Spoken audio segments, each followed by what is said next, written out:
রাষ্ট্রপতি নির্বাচন ও জাতীয় সাংবিধানিক কাউন্সিল এনসিসি সহ অন্যান্য অসমাপ্ত বিষয়ে আলোচনায় রাজনৈতিক দলগুলোর সঙ্গে আজ দ্বিতীয় দফার দ্বিতীয় দিনের বৈঠকে বসছে জাতীয় ঐকমত্য কমিশন।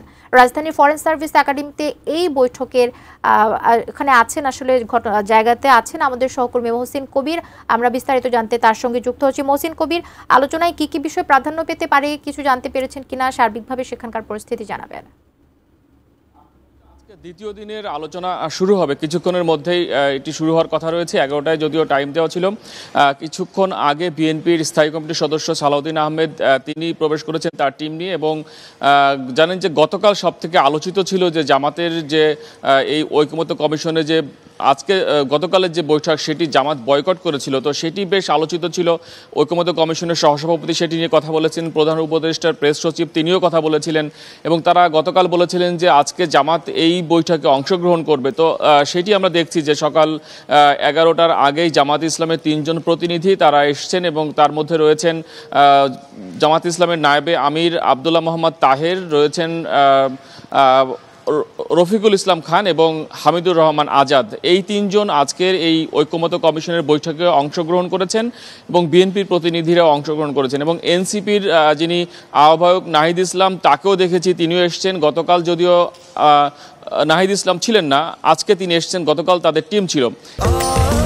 স্বাস্থ্যকর অল টাইম ফ্যামিলি কেক, সব সময় অল টাইম হেলদি লাইফ। এবং আজকে যে বিষয়গুলো আলোচনা হবে, আপনি কিছুক্ষণ আগেই বলছিলেন যে আজকের আলোচনার মূল 2টি এজেন্ডা রয়েছে। একটি হচ্ছে রাষ্ট্রপতি নির্বাচন, কিভাবে রাষ্ট্রপতি নির্বাচন করা হবে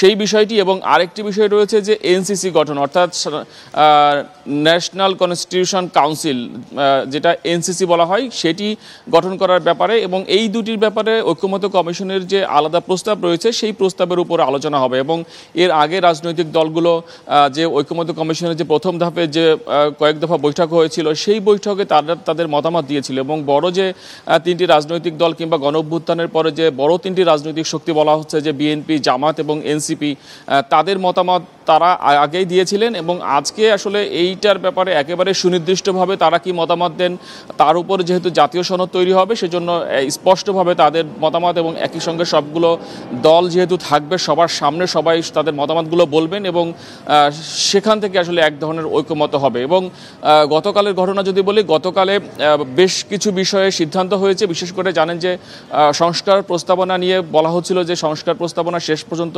বাস্তবায়ন করা সম্ভব হবে কিনা, কিংবা কোন কোন কারণ সংবিধানের কিছু গুরুত্বপূর্ণ বিষয়ে সংশোধনের বিষয়ে বড় বড় রাজনৈতিক দলগুলোর মতপার্থক্য ছিল। সেই বিষয়টি গতকালে অনেকটা সমাধান হয়েছে, কারণ গতকাল 70 নং অনুচ্ছেদের বিষয়ে সমাধান হয়েছে। 70 নং অনুচ্ছেদের 2টি বিষয় ছাড়া অর্থ বিল এবং আস্থা ভোট, এই 2টি বিষয় ছাড়া সংসদ সদস্যরা যে কোনো বিষয়ে স্বাধীন মতামত দিতে পারবেন। সেই বিষয়ে সমাধান হয়েছে, সব দলগুলো একমত হয়েছে। সংসদে 100 নারী আসন সংরক্ষণ করার বিষয়টি, সেটিও সব দল একমত হয়েছে। তারপর প্রধান বিচারপতি নিয়োগের বিষয়টি সংবিধানে যে বিদ্যমান ধারা রয়েছে যে রাষ্ট্রপতি চাইলে যে কাউকে প্রধান বিচারপতি করতে পারেন, সেই সংবিধানের সেই ধারাটিও সংশোধনের বিষয়ে সব রাজনৈতিক দলগুলো একমত হয়েছে। আরেকটি বিষয়, যদিও এটি সংবিধানের বিষয় নয়, সেটি হচ্ছে যে স্থায়ী কমিটির সভাপতি অন্যান্য দল থেকে নিয়ে আসা। তো সেই বিষয়ে এক ধরনের ঐক্যমত্য আমরা পেয়েছি গতকাল। তো বড় দাগে এটি ঐক্যমত্য হয়েছে। এখন আসলে আজকে কি আলোচনা হয় 2টি বিষয়ে সেটি জানতে হয়তো কিছুক্ষণ আমাদের অপেক্ষা করতে হবে।